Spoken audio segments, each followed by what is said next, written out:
ರಾಜೀನಾಮೆ ನೀಡಿರುವಂತದ್ದು ರಾಮಲಿಂಗಾರೆಡ್ಡಿ ಅವರು ರಾಜೀನಾಮೆಯನ್ನ ಕೊಡ್ತಾ ಇದ್ದಾರೆ. ಜಲಸಂಪನ್ಮೂಲ ಖಾತೆ ಬೇಡವೇ ಬೇಡ, ಸಚಿವ ಸ್ಥಾನನೇ ಬೇಡ, ಬೆಂಗಳೂರು ನಗರಾಭಿವೃದ್ಧಿ ಖಾತೆ ಕೊಡಲಿಲ್ಲ ಅಂದ್ರೆ ರಾಜೀನಾಮೆಯನ್ನ ಘೋಷಣೆ ಮಾಡಿದ್ದಾರೆ ರಾಮಲಿಂಗಾರೆಡ್ಡಿ.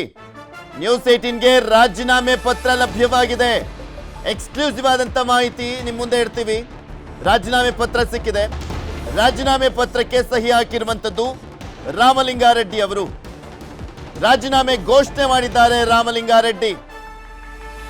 ರಾಜ್ಯದ ಕಾಂಗ್ರೆಸ್ನ ಪ್ರಮುಖ ನಾಯಕ, ಹಿರಿಯ ನಾಯಕ, 8 ಬಾರಿಯ ಶಾಸಕ, 6ನೇ ಬಾರಿಗೆ ಸಚಿವರು ಇವರು. ವೀರಪ್ಪ ಮೊಯ್ಲಿ ಅವರು, SM ಕೃಷ್ಣ, ಧರಮ್ ಸಿಂಗ್ ಮತ್ತು ಒಂದ್ ಕಡೆ ಸಿದ್ದರಾಮಯ್ಯನವರು, 4 ಜನ ಮುಖ್ಯಮಂತ್ರಿಗಳ ಕೆಳಗಡೆ ಸಚಿವರಾಗಿದ್ದಂಥವ್ರು ಇವರು. ಅವರಿಗೆ DK ಶಿವಕುಮಾರ್ ಪರಮಾಪ್ತರು. ಆದರೆ ಅವರು ಮುಖ್ಯಮಂತ್ರಿ ಆಗಿರುವಂತಹ ಸಂದರ್ಭದಲ್ಲಿ ಅವ್ರು ಕೇಳಿದಂಥ ಖಾತೆ ಕೊಟ್ಟಿಲ್ಲ ಅನ್ನುವಂಥದ್ದು ಅವರ ಅಸಮಾಧಾನಕ್ಕೆ ಕಾರಣ ಆಗಿದೆ. ಈಗೋ ಹೊರಟಿದ್ದು, ಈಗೋ ಕ್ಲಾಶ್ ಆಗಿದೆ. ಸ್ವಾಭಿಮಾನ ನಂದು ಅಂತ ರಾಜೀನಾಮೆ ಕೊಟ್ಟಿದ್ದಾರೆ ರಾಮಲಿಂಗಾರೆಡ್ಡಿ. ನಿಮ್ಗೆ ತೋರಿಸ್ತಾ ಇದೀನಿ ನೋಡಿ, ಎಕ್ಸ್ಕ್ಲೂಸಿವ್ ಆದಂಥ ದೃಶ್ಯಾವಳಿ ಅದು. ನನಗೆ ತಮ್ಮ ಸಚಿವ ಸಂಪುಟದಲ್ಲಿ ಸಚಿವ ಸ್ಥಾನ ನೀಡಿದ್ದಕ್ಕೆ ತಮಗೂ ಹಾಗೂ ಕಾಂಗ್ರೆಸ್ ಪಕ್ಷಕ್ಕೆ ನನ್ನ ಧನ್ಯವಾದಗಳು ಮಾನ್ಯರೇ. ನಾನು ನನ್ನ ಆತ್ಮಸಾಕ್ಷಿ ವಿರುದ್ಧವಾಗಿ ಕಾರ್ಯನಿರ್ವಹಿಸಲಿಕ್ಕೆ ಸಾಧ್ಯವಾಗದ ಕಾರಣಕ್ಕೆ ಸಚಿವ ಸ್ಥಾನಕ್ಕೆ ರಾಜೀನಾಮೆ ನೀಡ್ತಾ ಇದ್ದೇನೆ.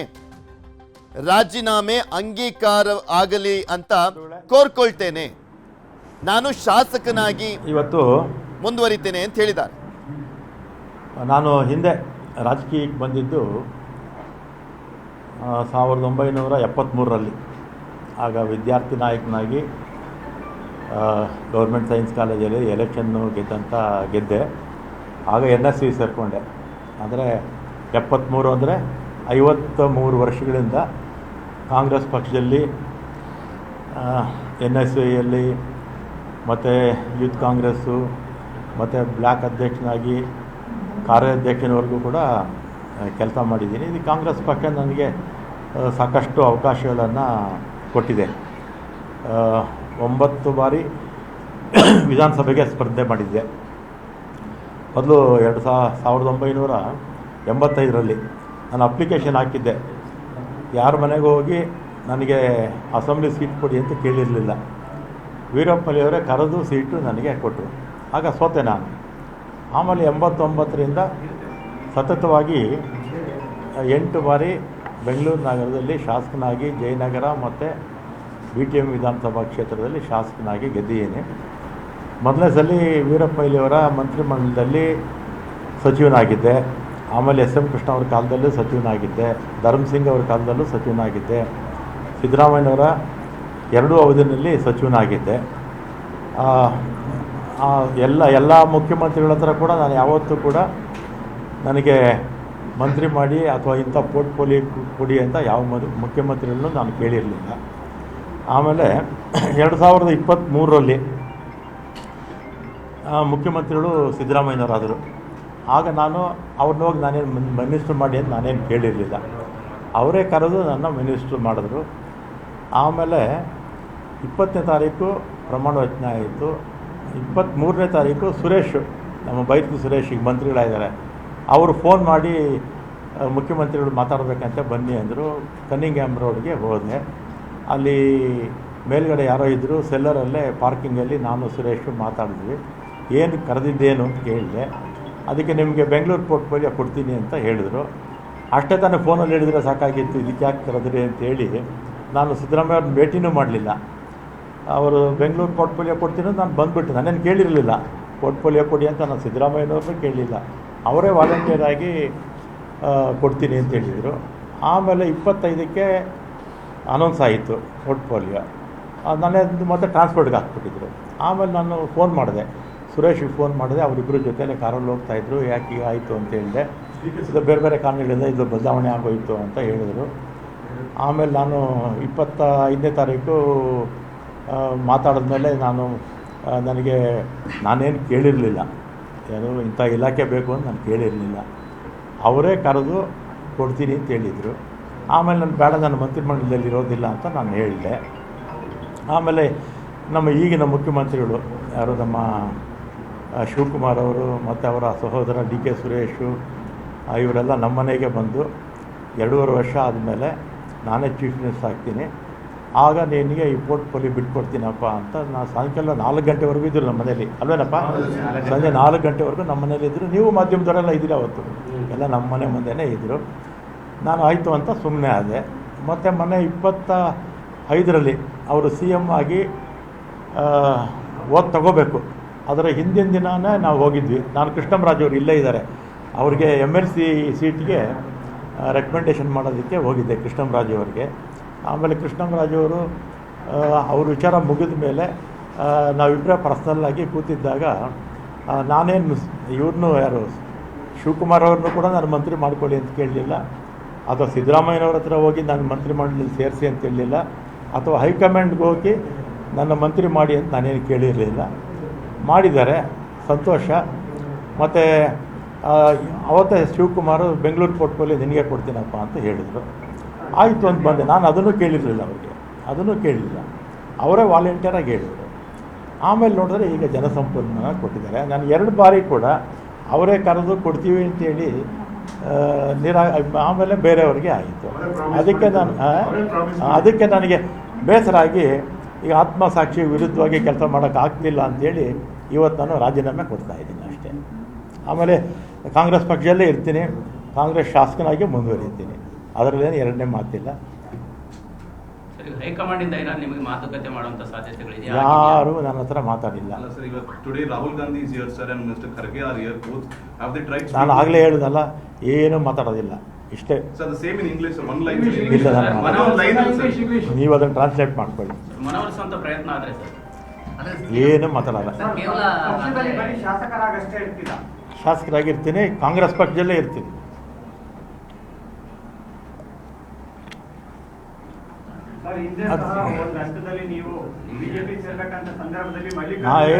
ಹೇಳಪ್ಪ, ಇಲ್ಲಿ ಹಿಂದೆ ನಾನು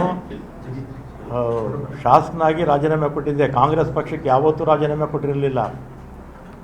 ನಾನು ಕಾಂಗ್ರೆಸ್ ಸೇರಿ 53 ವರ್ಷ ಆಯಿತು. 1973ರಲ್ಲಿ ಗೌರ್ಮೆಂಟ್ ಸೈನ್ಸ್ ಕಾಲೇಜಲ್ಲಿ ನಾನು ಸೆಕ್ರೆಟರಿ ಆಗಿದ್ದಾಗ NSU ಸೇರಿಕೊಂಡಿದ್ದು. 53 ವರ್ಷನ ಕಾಂಗ್ರೆಸ್ ಪಕ್ಷದಲ್ಲಿದ್ದೀನಿ, ಮುಂದಕ್ಕೂ ಕಾಂಗ್ರೆಸ್ ಪಕ್ಷದಲ್ಲೇ ಇರ್ತೀನಿ.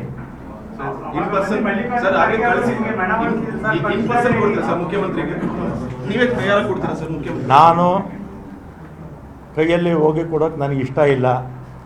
ನನ್ನ ತುಷಾರ್ ಗಿರಿನಾಥ್ ಅವರು, ಅವರ ಪ್ರಿನ್ಸಿಪಲ್ ಸೆಕ್ರೆಟರಿ, ಅವರಿಗೆ ನಮ್ಮ PS ಕೈಯಲ್ಲಿ, ಈಗ PS ಅಲ್ಲ, ಇನ್ನು PS ಆಗಿಲ್ಲ, ಅವರು ನಮ್ಮ ಹಳೆ PS ಇದ್ದಾರೆ, ಇಲ್ಲ ನಮ್ಮ ಯಾರಾದರೂ ನಮ್ಮ ಮೇಯರ್ ಮಂಜುನಾಥ್ ರೆಡ್ಡಿ ಅವರು ಕೊಟ್ಟು ಬರ್ತಾರೆ ಅಷ್ಟೇ. ತುಷಾರ್ ಗಿರಿನಾಥ್ ಅವರು ಕೊಟ್ಟು ಬರ್ತಾರೆ, ನಾನು ಹೋಗಿ ಕೊಡೋದಕ್ಕೆ ಇಷ್ಟ ಇಲ್ಲ.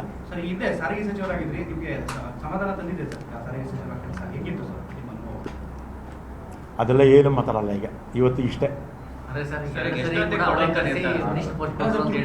ಆಮೇಲೆ ನಾನು ಇದನ್ನು ಯಾಕೆ ಹೇಳ್ತೆ ಅಂದರೆ, ಏನೋ ರಾಮಲಿಂಗಾರೆಡ್ಡಿ ಪೋರ್ಟ್ಫೋಲಿಯೋಗೋಸ್ಕರ ಕೊಟ್ಟಿಡಿದ್ರು ಅಥವಾ ಮಾಧ್ಯಮಗಳಲ್ಲಿ ಬಂದಿದೆ, ಆದರೆ ಇದು ಜನಕ್ಕೆ ಗೊತ್ತಾಗಬೇಕು ಯಾವ ಕಾರಣಕ್ಕೆ ನಾನು ರಾಜೀನಾಮೆ ಕೊಟ್ಟಿದ್ದೆ ಅಂತ ಜನಕ್ಕೆ ಗೊತ್ತಾಗಬೇಕು ಅಂತ ನಾನು ಮಾಧ್ಯಮಗಳ ಮುಖಾಂತರ ಜನಕ್ಕೆ ತಿಳಿಸ್ತಾ ಇದ್ದೀನಿ ಅಷ್ಟೇ.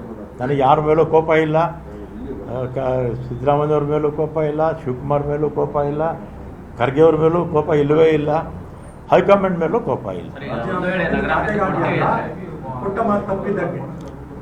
No comments. ಸರ್, ನೀವು ಪಟ್ಟಿ ಹಿಡಿದಿರೋ ಸ್ಥಾನ ಕೊಟ್ಟರೆ ಅಂದರೆ ಮತ್ತೆ ರಾಜೀನಾಮೆ ವಾಪಸ್ ತಗೋತಾರೆ? ಇಲ್ಲಪ್ಪ, ತಗೊಳ್ಳಿ. ಸರ್, ನಿನ್ನೆ ಮುಖ್ಯಮಂತ್ರಿಗಳ ಚರ್ಚೆ ಆಯಿತು ಸರ್, ಸಂಜೆ. ನಾನೇನು ಮಾತಾಡಲ್ಲ, ಅಷ್ಟೇ ಮಾತಾಡೋದು. ಎಷ್ಟೊತ್ತಿಗೆ ಕೊಡ್ತೀರಿ? ಕಾಫಿ ಕುಡೀರಿ. ಸರ್, ಎಷ್ಟೊತ್ತಿಗೆ ಕೊಡ್ತೀನಿ, ಕಾಫಿ ಕೊಡ್ತೀನಿ. ಸರ್, ಎಷ್ಟೊತ್ತಿಗೆ ರಾಜೀನಾಮೆ ಈಗ ಕಳಿಸ್ಬಿಡ್ತೀನಿ. ನಾನು ಹೋಗಲ್ಲಪ್ಪ, ನನಗೆ ಹೋಗೋಕೆ ಇಷ್ಟ ಇಲ್ಲ.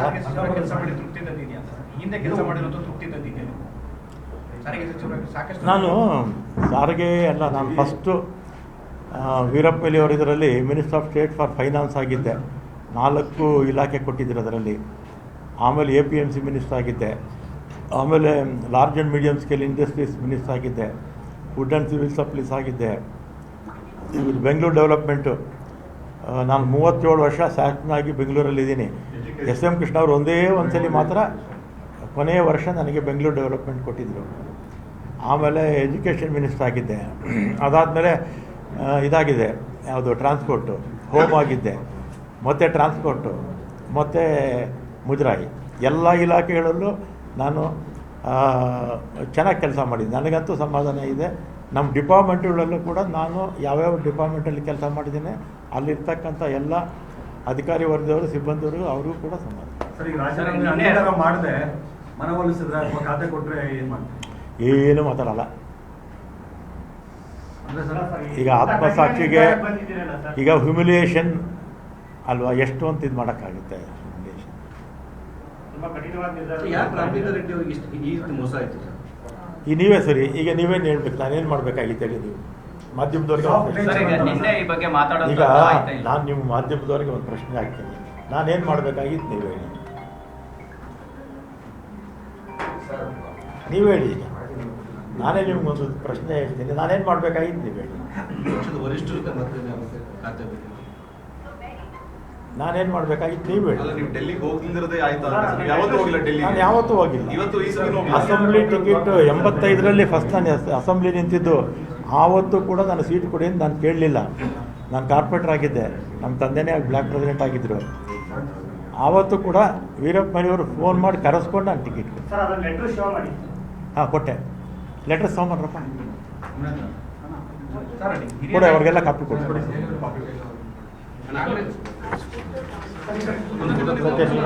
ಕ್ಯಾಮ್ರಾ ತೋರಿಸ್ಬಿಡಿ ಸರ್. ಇಲ್ಲ, ವರ್ಕ್ ಕಾಪಿನ ಕೊಡ್ತೀನಿ.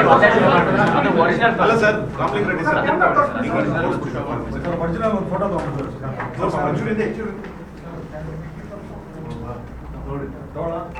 ಏನೇ ಕೊಡ್ತೀನಿ ತಗೊಳ್ಳಿ, ತಗೊಳ್ಳಿ.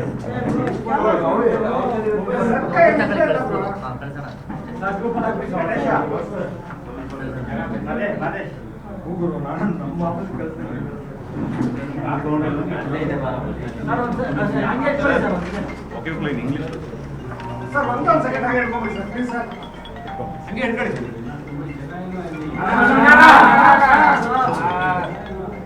ಸಾರಿ ಸತ್ಯ, ನೀನೇ ಕೊಡ್ತೀನಿ. ಸರ್, ಈ ಬಗ್ಗೆ ಯಾರ್ದಾರ ಜೊತೆ ಚರ್ಚೆ ಮಾಡಿದ್ರೆ ಸರ್? ನೀವು ಯಾರ್ದಾರ ಜೊತೆ ಚರ್ಚೆ ಮಾಡಿದ್ರೆ ಸರ್? ಅಲ್ಲ ಸರ್, ಮನೇಲಿ ಸರ್ ನಾನು ಯಾರ ಹತ್ರನೂ ಚರ್ಚೆ ಮಾಡಿಲ್ಲ. ಇವನ್ ನಮ್ಮ ಮನೆಯಲ್ಲಿ ನನ್ನ ಮಗಳಿಗೂ ಗೊತ್ತಿಲ್ಲ, ನಮ್ಮ ಮನೆಯವ್ರಿಗೂ ಗೊತ್ತಿಲ್ಲ, ಅಥವಾ ನಮ್ಮ ಮಗನಿಗೂ ಗೊತ್ತಿಲ್ಲ. ನಾನು ಯಾರಿಗೂ ಹೇಳಲೇ ಇಲ್ಲ. ಸರ್, ಹಿಂದೆ ಹಲವು ಖಾತೆಗಳು ನೀವು ವರಿಷ್ಠರ ಜೊತೆ ನೀವು ಅವಿನಾಭಾವ ಸಂಬಂಧ ಹೊಂದಿರೋದು. ಯಾರು ಡಿಸ್ಕಸ್ ಮಾಡಿಲ್ಲ ಅಂತ ಸರ್ ವರಿಷ್ಠರ ಜೊತೆ? ನಾನು ಇಷ್ಟೊತ್ತು ಮಾತಾಡೋದಲ್ಲ. ಸರ್, ನಿಮ್ಮ ಫಾಲೋವರ್ಸ್ ಅಲ್ಲಿ ಕನ್ವಿನ್ಸ್ ಮಾಡೋಕೆ ಟ್ರೈ ಮಾಡಿದ್ರು, ನಿಮ್ಮ ಫಾಲೋವರ್ಸ್ ಕನ್ವಿನ್ಸ್ ಮಾಡೋಕೆ ಟ್ರೈ ಮಾಡಿದ್ರು ನಿಮ್ಮನ್ನ ಸರ್ ಈ ಡಿಸಿಷನ್ ತಗೋಬೇಡಿ ಅಂತ. ಅದೆಲ್ಲ ಮಾತಾಡಲ್ಲಪ್ಪ. ಸರ್, ಆತ್ಮಸಾಕ್ಷಿಗೆ ವಿರುದ್ಧವಾಗಿ ಅಂತ ಹಾಕಿದ್ದೀರಾ ಸರ್? ಹೌದು. ಹೈಕಮಾಂಡ್ ಸಾಕ್ಷಿ ಅಂತ ನೀವು ಅಯ್ಯೋ, ಏನಾರು ಮಾಡ್ಕೊಳ್ಳಿ. ಡಿ ಕೆ ಸುರೇಶ್ ಅವರು ಮತ್ತೆ ಡಿ ಕೆ ಶಿವಕುಮಾರ್ ಹಿಂದೆ ಕೊಟ್ಟಂತ ಮಾತನ್ನ ನೀವು ನೆನ್ಪು ಮಾಡ್ಲಿಲ್ವಾ ಸರ್? ಹಿಂದೆ ನೀವೇ ಮಾತು ಕೊಟ್ಟಿದ್ರಿ ಅಂತ. ಅದೆಲ್ಲ ಏನು ಮಾತಾಡಲ್ಲ. ಹೋಗಪ್ಪ, ಅಯ್ಯೋ, ಮಾಡಕ್ಕಾಗಲ್ಲ ನಾವು. ಅದು ಇಲ್ಲೇ ಇದೆ ನೋಡಿ ಸಾಕ್ಷಿ, ಇವರೆಲ್ಲ ಸಾಕ್ಷಿ. ಅದಕ್ಕೆ ತಮ್ಮ ಹಿರಿತನಕ್ಕೆ, ತಮ್ಮ ವರ್ಚಸ್ಸಿಗೆ ಬೆಲೆ ಕೊಟ್ಟಿದ್ದಾರೆ sir high command. No comments. D K brothers ಅಂದ್ರೆ ನೀವು ಮಾತಾಡುವಂತ ಪ್ರಯತ್ನ ಏನಾದ್ರು ಆಗಿತ್ತಾ ಸರ್? ಸರ್, ಅದೆಲ್ಲ ಏನೇನಾಯಿತು ಅಂತ ನಾನು ಏನು ಹೇಳೋದಿಲ್ಲ. ನಿಮ್ಗೇನು ಹೇಳಬೇಕು ಮಾಧ್ಯಮ ಕೇಳಿದ್ದೀನಿ. ನಿಮಗೆಲ್ಲ ಧನ್ಯವಾದಗಳು. ಎಲ್ಲ ತಿಂಡಿ ತಿನ್ಕೊಂಡು ಕಾಫಿ ಅದೇ ಸರ್, ಈಗ ಕುಡ್ಕೊಂಡು ಇನ್ನೊಂದ್ಸಲ ಅವಕಾಶ ಸಿಕ್ಕಿದ್ರೆ ಸರ್ ತಮ್ಮ ರಾಜಕಾರಣ ಮುಂದುವರಿಯುತ್ತೆ ಅಥವಾ ಹೇಗೆ? ರಾಜಕಾರಣ ಮುಂದೆ ರಾಜಕೀಯದಲ್ಲಿ ಇರ್ತೀನಿ. ಸರ್, ಒಂದು ಲೈನ್ ಇಂಗ್ಲಿಷ್ ಸರ್. ಇದಪ್ಪ ನಾನು ಅಲ್ಲ, ಕನ್ನಡದಲ್ಲಿ ಹೇಳಿ ಸರ್. ರಾಜೀನಾಮೆ ಕೊಟ್ಟಿಲ್ಲ ಸರ್. ಒಂದು ಯಾರಿಗೂ ಮಾತಾಡಬೇಡಿ ಸರ್, ಯಾರಿಗೂ ಮಾತಾಡಬೇಡಿ. ಎಲ್ಲ ಎಲ್ಲರೂ ರಾಮಲಿಂಗಾರೆಡ್ಡಿ ಅವರು ರಾಜೀನಾಮೆಯನ್ನ ಕೊಟ್ಟಿದ್ದಾರೆ. ಯಾವ ಕಾರಣಕ್ಕೆ ಅನ್ನುವಂಥದ್ದನ್ನ ಅವರೇ ಹೇಳ್ತಾ ಇದ್ರು. ನನ್ನ ಬೇಡಿಕೆ ಅನ್ನೋದಕ್ಕಿಂತ ಅವರೇ ಹೇಳಿದ್ರು ಬೆಂಗಳೂರು ನಗರಾಭಿವೃದ್ಧಿ ಕೊಡ್ತೀನಿ ಅಂತ. ಆದರೆ 2 ಬಾರಿ ಮೋಸ ಆಗಿದೆ. ಸಿದ್ದರಾಮಯ್ಯನವರ ಗೌರ್ಮೆಂಟಲ್ಲಿ ಭೈರತಿ ಸುರೇಶ್ ಹೇಳಿದ್ರಂತೆ, ಸರ್ ನಿಮಗೆ ಬೆಂಗಳೂರು ನಗರಾಭಿವೃದ್ಧಿ ಕೊಡ್ತಾರಂತೆ ಅಂತ. ಅದಾದ್ಮೇಲೆ ನೋಡಿದ್ರೆ ದಿಢೀರಂತ ಚೇಂಜ್ ಆಗಿತ್ತು. ತದನಂತರ ಡಿ ಕೆ ಶಿವಕುಮಾರ್ ಅವರು ಭರವಸೆಯನ್ನ ಕೊಟ್ಟಿದ್ರು ಬೆಂಗಳೂರು ನಗರಾಭಿವೃದ್ಧಿ ಅಂತ. ಅದಾದ್ಮೇಲೆ ಮತ್ತೆ ನೋಡಿದ್ರೆ ಜಲಸಂಪನ್ಮೂಲ ಖಾತೆ ಕೊಡಲಾಗಿದೆ. ಇಲ್ಲಿ ಹರ್ಟ್ ಆಗಿದೆ ನನಗೆ. ನಾನು ಯಾವತ್ತೂ ಯಾರ ಹತ್ರನೂ ನನ್ನನ್ನು ಸಚಿವರನ್ನಾಗಿ ಮಾಡಿ ಇದೇ ಖಾತೆ ಕೊಡಿ ಅಂತ ಬೇಡಿಕೆ ಇಟ್ಟವನಲ್ಲ. ಆದರೆ ಪದೇ ಪದೇ ನನಗೆ ಇದನ್ನು ಕೊಡ್ತೀನಿ ಅಂತ ಹೇಳಿ ಒಂದು ರೀತಿಯಾಗಿ ಮೋಸ, ಒಂದು ರೀತಿಯಾಗಿ ಸ್ವಾಭಿಮಾನಕ್ಕೆ ಧಕ್ಕೆ ಬಂದಿದೆ ಅಂತ ರಾಮಲಿಂಗಾರೆಡ್ಡಿ ಅವರು ಆತ್ಮಸಾಕ್ಷಿಯ ವಿರುದ್ಧವಾಗಿ ಹೋಗಲ್ಲ. ಅವರ ಸ್ಟೇಟ್ಮೆಂಟ್ನ ಪ್ರಮುಖ ಅಂಶ ಇದು. ಆತ್ಮಸಾಕ್ಷಿಯ ವಿರುದ್ಧವಾಗಿ ನಾನು ಹೋಗಲ್ಲ ಅಂತ ರಾಮಲಿಂಗಾರೆಡ್ಡಿ ಅವರು. ಬೆಂಗಳೂರು ನಗರಾಭಿವೃದ್ಧಿ ಸಿಗುತ್ತೆ ಅನ್ನುವಂಥ ನಿರೀಕ್ಷೆ ಇತ್ತು. ವರಿಷ್ಠರು ಹೇಳಿದ್ರು. ವರಿಷ್ಠರು ಅಂದರೆ ಒಂದ್ಸಲಿ ಸಿದ್ದರಾಮಯ್ಯನವರು, ಇನ್ನೊಂದ್ಸಲಿ DK ಶಿವಕುಮಾರ್ ಅವರು. ಆದರೆ ಪದೇ ಪದೇ ಆ ಖಾತೆ ಕೊಟ್ಟಿಲ್ಲ. ನಾನೇನು ಕೇಳಿರಲಿಲ್ಲ ಆ ಖಾತೆನ. ಕೊಡ್ತೀನಿ ಅಂತ ಹೇಳಿ ಬೇರೆ ಬೇರೆ ಖಾತೆಗಳನ್ನು ಕೊಟ್ಕೊಂಡು ಬಂದಿದ್ದಾರೆ.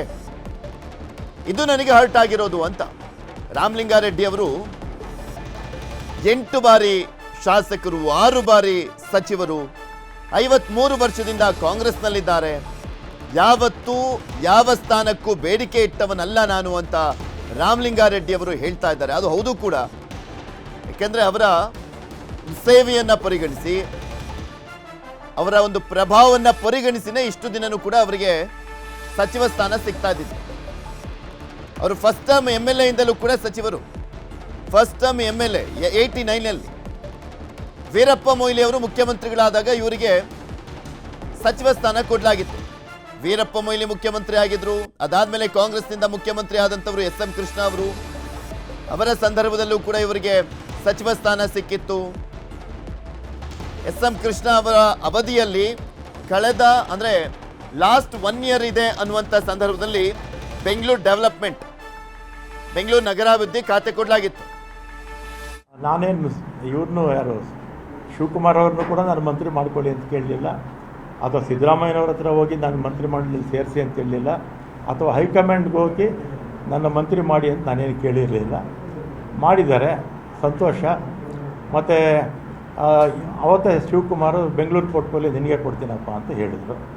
ಆಯಿತು ಅಂತ ಬಂದೆ. ನಾನು ಅದನ್ನು ಕೇಳಿರಲಿಲ್ಲ, ಅವರಿಗೆ ಅದನ್ನು ಕೇಳಲಿಲ್ಲ, ಅವರೇ ವಾಲಂಟಿಯರಾಗಿ ಹೇಳಿದರು. ಆಮೇಲೆ ನೋಡಿದ್ರೆ ಈಗ ಜನಸಂಪನ್ಮೂಲ ಕೊಟ್ಟಿದ್ದಾರೆ. ನಾನು 2 ಬಾರಿ ಕೂಡ ಅವರೇ ಕರೆದು ಕೊಡ್ತೀವಿ ಅಂತೇಳಿ ಆಮೇಲೆ ಬೇರೆಯವ್ರಿಗೆ ಆಯಿತು. ಅದಕ್ಕೆ ನನಗೆ ಬೇಸರ ಆಗಿ ಈಗ ಆತ್ಮಸಾಕ್ಷಿ ವಿರುದ್ಧವಾಗಿ ಕೆಲಸ ಮಾಡೋಕ್ಕಾಗ್ತಿಲ್ಲ ಅಂಥೇಳಿ ಇವತ್ತು ನಾನು ರಾಜೀನಾಮೆ ಕೊಡ್ತಾಯಿದ್ದೀನಿ ಅಷ್ಟೇ. ಆಮೇಲೆ ಕಾಂಗ್ರೆಸ್ ಪಕ್ಷದಲ್ಲೇ ಇರ್ತೀನಿ, ಕಾಂಗ್ರೆಸ್ ಶಾಸಕನಾಗಿ ಮುಂದುವರಿತೀನಿ, ಅದರಲ್ಲೇನು ಎರಡನೇ ಮಾತಿಲ್ಲ. ಆಮೇಲೆ ನಾನು 25ನೇ ತಾರೀಕು ಮಾತಾಡಿದ್ಮೇಲೆ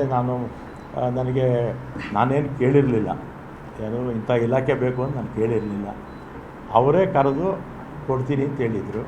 ಆಮೇಲೆ ನಾನು ಬೇಡ, ನನ್ನ ಮಂತ್ರಿಮಂಡಲದಲ್ಲಿ ಇರೋದಿಲ್ಲ ಅಂತ ನಾನು ಹೇಳಿದೆ.